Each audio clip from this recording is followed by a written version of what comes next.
Donc c'est ma meilleure amie qui elle-même était donc chrétienne évangélique.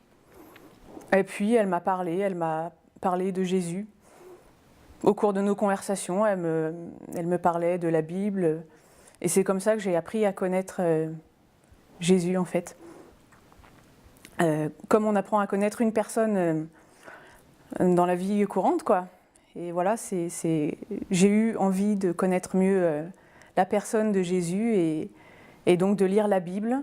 Et plus j'apprenais à le connaître, plus l'amour est né dans mon cœur. On aimerait, enfin, en tant que chrétien, pouvoir parler de Jésus tout le temps, comme quand on est amoureux de quelqu'un, on a envie d'en parler autour de soi, mais dans un pays laïque, c'est assez difficile. Le meilleur témoignage, en fait, c'est la manière dont on mène sa vie, quoi.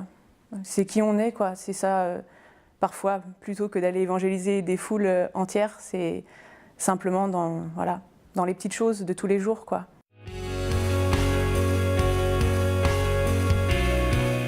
Jusqu'ici, j'avais suivi donc une voie professionnelle artistique qui me contentait moi-même, qui était centrée sur moi-même.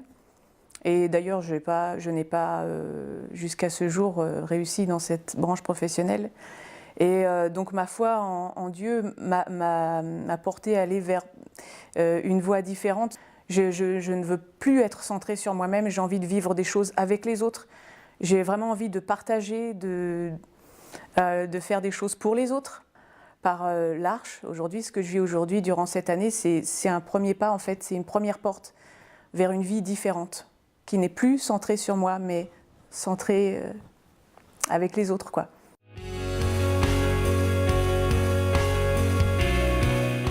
Au tout début de ma conversion, puisque j'étais encore, ma confiance était encore fondée sur l'homme, et donc je ne trouvais pas forcément à l'église ce que je cherchais humainement, et j'ai failli lui dire bon, je laisse tout tomber.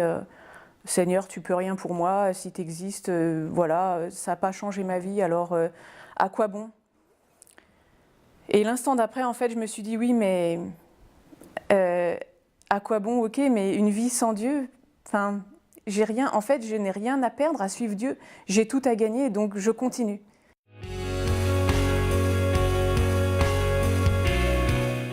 Les 30 premières années de ma vie ont été plutôt douloureuses et malheureuses. Et aujourd'hui, je connais la vraie joie, c'est celle qui n'est pas en fait dépendante des circonstances. Et c'est pour ça que je sais que Dieu existe, parce qu'il me donne cette joie au quotidien, quelles que soient les circonstances. Je ressens cette joie puissante et chaque jour quand je me lève et aussi dans ce qu'il fait dans ma vie, parce qu'il répond aux prières. Quand on prie et qu'on voit les réponses, on sait que Dieu existe.